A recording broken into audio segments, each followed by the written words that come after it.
Ya, Assalamualaikum, apa kabar pemirsa? Kita berjumpa lagi dalam program Indonesia Bicara. Saya Herjuno Syaputra. Seperti biasa di minggu-minggu ini kita masih akan bicara bahas berbagai insight terkait corona dan juga edukasi bagaimana masyarakat, Anda dan saya punya tanggung jawab untuk saling menjaga kesehatan. Nah, kalau bicara pasien positif corona di tanah air, namun nyatanya ini memang kita tahu bertambah, banyak masyarakat belum menaruh perhatian untuk menjaga kesehatan. Ini penting sekali untuk Anda. Lagi-lagi, this is not only about you, but somebody else, orang-orang yang kalian cintai di sekitar kita juga tanggung jawab kita. Nah, belum lagi kalau bicara rumah sakit rujukan, yang ini yang membutuhkan tambahan tenaga medis dan alat perlindungan diri atau APD. Dan malam ini Indonesia Bicara akan coba membahas hal tersebut dan kita akan saksikan terlebih dahulu tayangan berikut ini. Jumlah kasus COVID-19 yang terus melonjak membuat kebutuhan ruang perawatan menjadi sebuah keniscayaan. Sayangnya, saat ini jumlah ruang isolasi di rumah sakit rujukan relatif terbatas. Di RSPI Sulianti Saroso, Jakarta Utara, sebagai rumah sakit rujukan utama kasus COVID-19, saat ini hanya ada 11 ruangan yang tersedia. Dalam waktu dekat, RSPI akan menambah 15 tempat tidur lagi, sementara untuk perluasan tahap kedua, nantinya jumlah tempat tidur ditargetkan bisa mencapai 90 unit. Jika jumlah pasien COVID-19 terus bertambah, satu ruangan bisa digunakan untuk 2 pasien. Pihak RSPI telah berkoordinasi dengan Dinas Kesehatan DKI Jakarta untuk penambahan jumlah tenaga medis dan alat perlindungan diri seiring penambahan jumlah ruang isolasi. Untuk perluasan 15 tempat tidur ini, SDM dari RSPI masih mencukupi, tetapi kami minta tambahan tenaga dokter umum untuk membantu di pos pemantauan, ya. Tetapi nanti untuk tahap kedua perluasan sekitar 20 tempat tidur yang nanti total akan 90 tempat tidur, kita akan membutuhkan bantuan tenaga dokter, kemudian perawat, analis, farmasi, kesehatan lingkungan dan seterusnya. Hingga saat ini pos pemantauan di RSPI Sulianti Saroso telah menerima 1.134 permintaan pengecekan kesehatan. Pos pemantauan buka mulai pukul 7.30 hingga pukul 21 setiap harinya. Saat ini RSPI Sulianti Saroso tidak lagi menerima pasien umum selain kasus terkait suspek COVID-19. Antrian permintaan pengecekan kesehatan juga terjadi di Rumah Sakit Universitas Surabaya. Dalam sehari, pendaftar bisa mencapai 500 orang. Untuk itu kini pihak rumah sakit membatasi antrian pemeriksaan tes corona hanya 100 orang per hari. Warga yang diterima untuk tes kesehatan diprioritaskan bagi mereka yang mengalami gejala flu, batuk, dan sesak nafas. Juga mereka yang memiliki riwayat bepergian ke luar negeri atau orang yang pernah kontak dengan pasien positif COVID-19. Lantas bagaimana mekanisme penularan virus COVID-19 sehingga kita dapat lebih berjaga?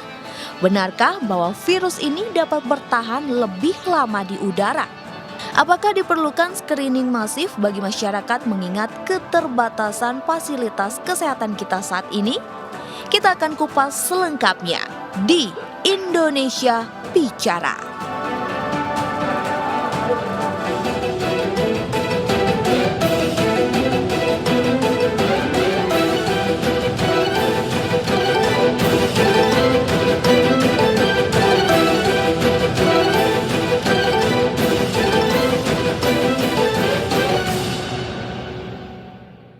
Baiklah, dan tema kita malam ini yaitu mencegah serangan udara corona karena kita tahu ada kabar atau riset terbaru bahwa corona ini bisa bertahan di udara dalam ada hitungan menit bahkan jam. Nah, ini kita akan coba gali insight-nya dari pakar yang tentunya sangat baik untuk kita saling mengedukasi bagaimana lagi menjaga kesehatan. Nah, namun sebelumnya saya coba untuk perkenalkan narasumber saya apresiasi sekali beliau mau datang ke sini karena kalau kita lihat kemarin beberapa kali Indonesia Bicara kita hanya mengadakan Skype seperti itu dialog karena memang beberapa narasumber tidak bisa langsung datang ke studio karena memang kondisi seperti itu dan kami juga tidak memaksa seperti itu. Dan saya langsung dulu kita kenal-kenalan ada Dr.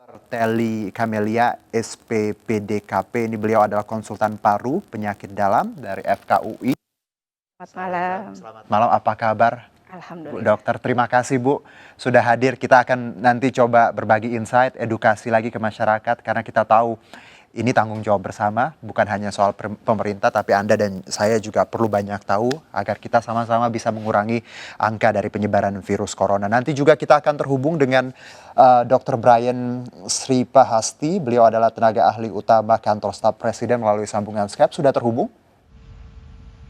Ya, selamat malam Yuno. Ya, selamat malam Dr. Brian. Terima kasih sudah hadir melalui sambungan Skype ini. Kami tahu Dr. Brian pasti sibuk sekali dan bersedia berbagi waktu bersama kami di Indonesia Bicara. Ya, Dr. Brian, di sini ada Dr. Telly dari FKUI, konsultan paru dan juga penyakit dalam. Nanti kita akan coba bahas dulu. Saya ke Dr. Brian dulu. Dok, ini terkait penanganan pemerintah masyarakat. Tentunya ada kerisauan seperti itu melihat bagaimana kita tahu death toll juga death rate kemarin second highest in the world dan hari ini saya dengar juga paling tinggi di dunia. Nah, Anda punya jawaban Bu ketika kita bicara masyarakat yang bertanya terkait penanganan dari pemerintah. Apakah ini sudah maksimal atau seperti apa Dr. Brian? Ya, tentu saja kita pemerintah kan selalu mengikuti perkembangan yang terjadi ya. Apalagi kan kita sekarang sedang berada pada situasi kedaruratan ya, dengan keputusan Presiden sudah ada gugus tugas di mana kepalanya adalah kepala BNPB. Betul. Nah, kemudian strukturnya sudah selesai, kemudian satgasnya sudah dibentuk juga, tim memang masih harus didorong untuk bekerja lebih giat lagi. Tetapi pada hari ini kan sudah dilakukan juga rapat terbatas yang dipimpin langsung oleh Presiden Joko Widodo, mengundang semua kementerian yang terkait, termasuk juga Ketua Gugus Tugas Percepatan Penanganan COVID-19. Ya, dan seperti yang tadi sudah disampaikan, kita memang punya concern sekali dengan semakin meningkatnya jumlah kasus yang positif, kemudian juga angka kematian juga yang semakin meningkat. Oke. Ya. Baik, Dr. Brian, kita tahu bahwa Presiden Jokowi tadi siang juga menyebutkan ada wacana rapid test seperti itu. Kalau bicara rapid test, apa perbedaannya dengan screening masif yang sebelumnya juga diminta banyak pihak? Kita tahu screening let's say bisa kita kasih gambaran seperti di Korea Selatan. Kalau rapid test seperti apa Dr. Brian? Ya, sebelum sampai ke sana mungkin saya harus sampaikan bahwa sebetulnya silakan. kita sudah mengkaji kemungkinan untuk melakukan rapid test ini. Mungkin sekitar 2 minggu terakhir itu sudah bukan hanya diwacanakan ya. Ada kita lakukan diskusi dengan pakar, kemudian melihat keuntungan dan kekurangannya.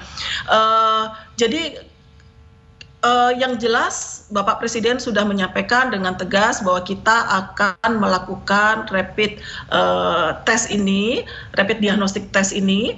Kemudian tetapi memang masih ada beberapa hal yang harus dibicarakan, yang mana jenisnya, kemudian bagaimana mekanismenya, karena toh tetap sebagai golden standard yang direkomendasikan oleh WHO itu kan yang menggunakan PCR ya. Betul. Tapi kita tahu ada kelemahan. Ya. Nah, kelemahannya ini kan karena perlu waktu lama, 24 jam paling cepat hasilnya baru ada. Kemudian hanya bisa dikerjakan di laboratorium dengan klasifikasi tertentu yang juga jumlahnya tidak banyak di Indonesia.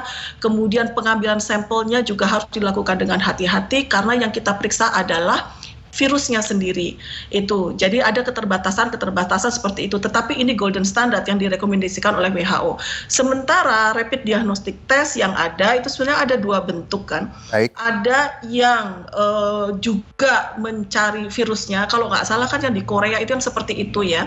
Jadi Korea Selatan, artinya artinya mengambilnya kan tetap oleh tenaga kesehatan dengan menggunakan APD lengkap. Baik. Kemudian diambil swabnya. Nah ini artinya ada beberapa kelemahan kita yang juga mungkin akan mengalami kendala juga dengan metode yang ini. Tetapi ada juga metode yang lain, rapid diagnostic test yang menggunakan darah ya.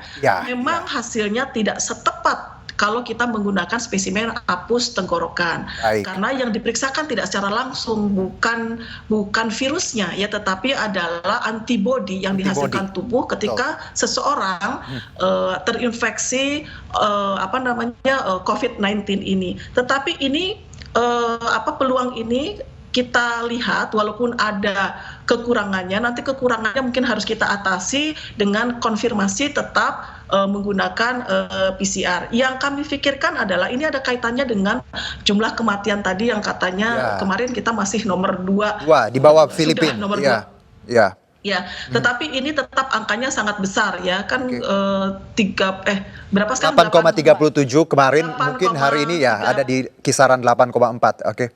Ya, 8,4 itu tinggi sekali. Nah, sebetulnya kita bisa saja melihatnya bisa dengan kacamata begini. Oke. Angka ini tinggi karena jumlah kasus yang bisa kita temukan, kasus positif yang kita temukan terlalu sedikit.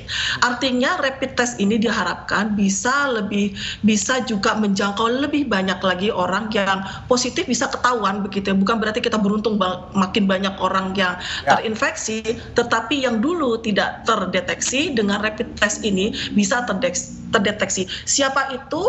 Karena yang kita pikirkan adalah mereka yang sehat, betul-betul sehat, atau mereka yang tanpa gejala, sementara mereka mempunyai resiko terpapar, yaitu pernah ke luar negeri 14 hari yang lalu, atau ini carrier, seperti itu Dr. Brian?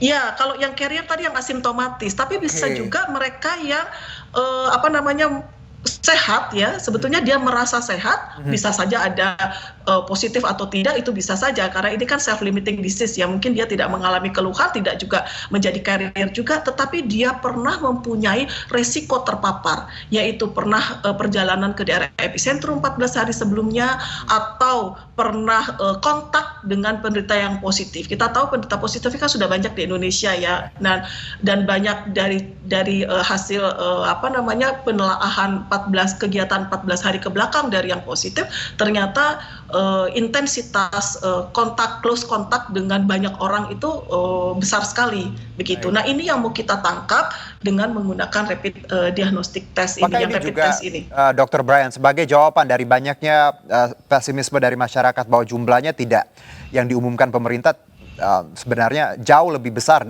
ketika kita bicara di lapangan. Apakah memang rapid test ini juga menjawab keraguan dari sebenarnya tidak 227, even more that we got?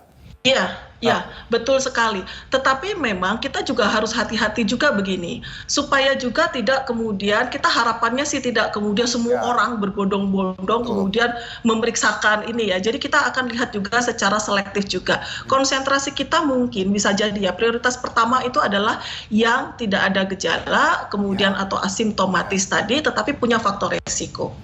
Oke, lalu option yang juga menjadi banyak desakan dari pihak, walaupun saya pribadi tidak setuju dengan lockdown karena ini punya resiko yang besar, apalagi Indonesia belum pernah punya pengalaman lockdown seperti Amerika dan negara-negara lainnya. Kalau dari pemerintah sendiri, any chance untuk lockdown atau ini mungkin last option, Bu? Seperti itu. Ya, begini, karena kita kan ini dengan adanya gugus tugas percepatan penanganan COVID ini, berarti kan kita sudah mengaktifkan mekanisme sistem respon ya.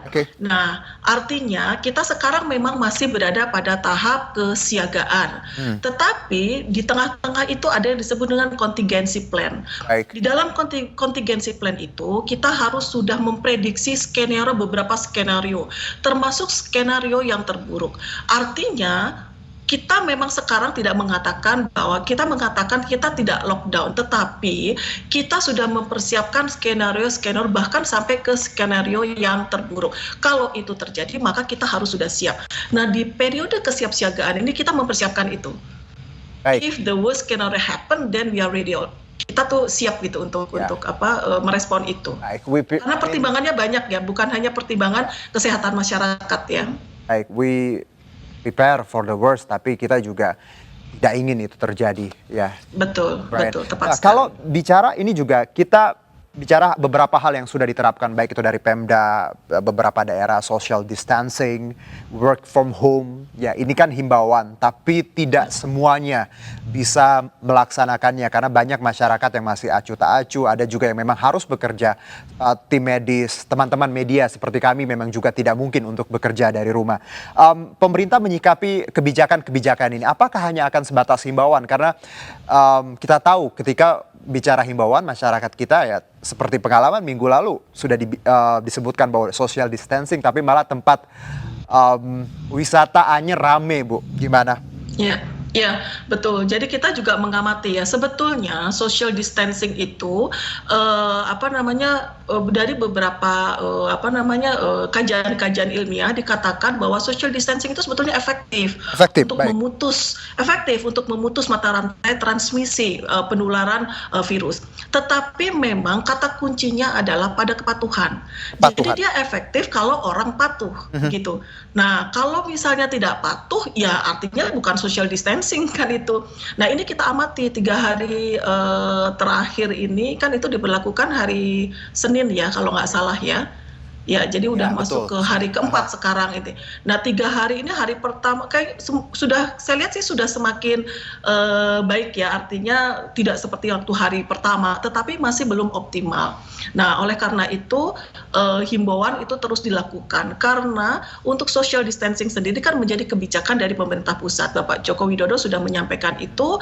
Nah, kemudian tetapi implementasi pengawasannya, implementasinya lebih detailnya itu kemudian menjadi tanggung jawab kementerian lembaga terkait dan pemerintah daerah.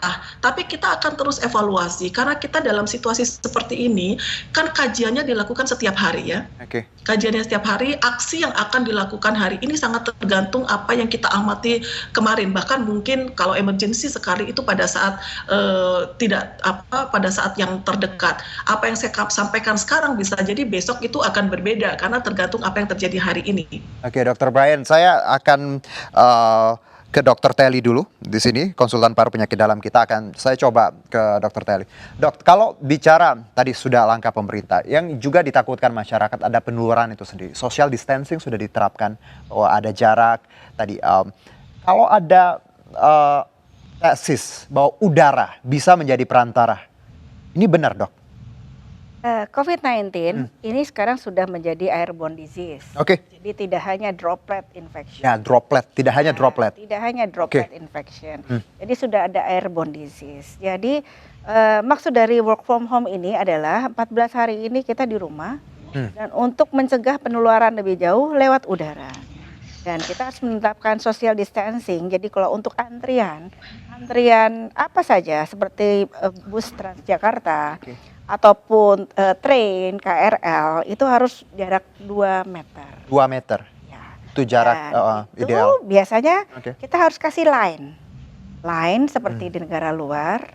Ya, kita perhatikan juga bahkan di dalam lift pun juga sudah dikasih. Sudah ada sign-nya. Jadi mulai dari depan kantor ataupun tempat bekerja atau apapun, mall atau apapun itu sudah ada protapnya harus disediakan. Misalnya cek suhu tadi, cek suhu, sanitizer, dan jangan lupa satu lagi menyediakan masker, justru untuk posisinya yang belum panas, karena termaskannya bagus, dia ada gejala saluran nafas. Jadi kalau dia ke mall, dia harus sudah diberikan masker. Baik, jadi sebenarnya tempat-tempat publik ya, walaupun beliau sehat, harus pakai masker. Ya, karena penularannya ini kan airborne disease, dan untuk airborne disease ini yang disarankan adalah masker respirator N95. Nah, saat ini N95 memang lebih mahal dari masker bedah. Biasa, ya, tetapi standar yang diterapkan di medis ini hanya standar surgical masker atau N95. Untuk partikel yang sudah di udara, yang partikelnya sebutir debu, disarankan untuk memakai N95. Oke, Dok, kalau bicara juga langkah-langkah pemerintah, Dr. Telly, bahwa social distancing sudah dijalankan seperti itu, lalu work from home ya, beberapa sekolah diliburkan. Anda melihat bahwa ini juga langkah yang tepat untuk saat ini, atau sebenarnya belum maksimal, ada yang lebih bagus lagi? Langkah ini sudah tepat, tapi alangkah bagusnya kita bersatu, jadi disempurnakan. Nah, jadi kepatuhan juga, tadi kan Dr. Brian juga menyebutkan kepatuhan masyarakat yang minim seperti itu. Ya, kepatuhan atau compliance. Ini kita juga bisa belajar dari yang di luar, karena kita memahami bahwa ODP dan PDP ada yang mengeluh tidak diterima atau tidak bisa dirawat di rumah sakit atau tidak bisa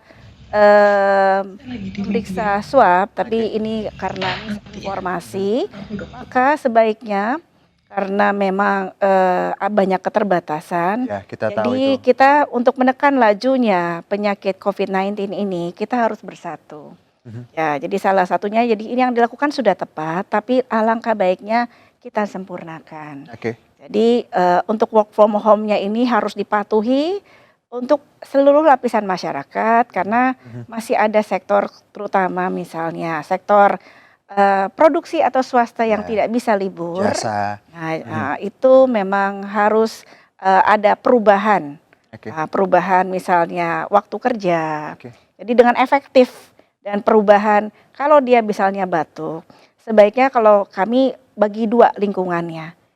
Bagi lingkungan yang sehat dan dia misalnya dia harus bekerja, dia harus masuk, tapi untuk infeksius jadi kita tetap menerapkan prinsip pencegahan, Oke. pengendalian. Jadi walaupun harus bekerja, harusnya juga tadi instansi dan juga para pegawai juga punya kesadaran tadi membedakan seperti bila ada yang batuk ruangannya harus mungkin bisa dipisah Jadi seperti itu. termasuk juga waktu di kantor, apakah kalau yang sakit biasanya diberikan kebijakan untuk bekerja dari rumah itu yang Oke. paling tepat Oke. daripada dia menularkan. Karena kami yakin di kantor itu belum siap untuk seperti kita berlakukan di rumah sakit yang mana ada ruangan dengan tekanan negatif, Oke. ruangan dengan isolasi. Jadi untuk di rumah sakit pun kami juga sudah perlakuan berbeda, di mana yang untuk garda depan itu yang infeksi dan non infeksi sudah dipisahkan. Oke. Jadi alangkah baiknya kalau misalnya tidak ada itu memang bekerja dari rumah, work from home dan memberikan laporannya secara internet. Kita jeda dulu Dr. Telly, Dr. Brian, kita akan sambung di segmen 2. Pesannya sebenarnya sama ya, jangan egois ya. Kalau kita punya tadi lagi sakit atau apa atau punya riwayat dari luar negeri, jangan egois, lakukan tindakan segera ya, self isolation atau juga tadi datangi posko kesehatan untuk coba cek. Jadi jangan sampai kita yang berasa bahwa our life is about ourselves. No, it's not only about you but someone else around you. So you should embrace that. Kita jeda dulu, tetap bersama kami di Indonesia Bicara.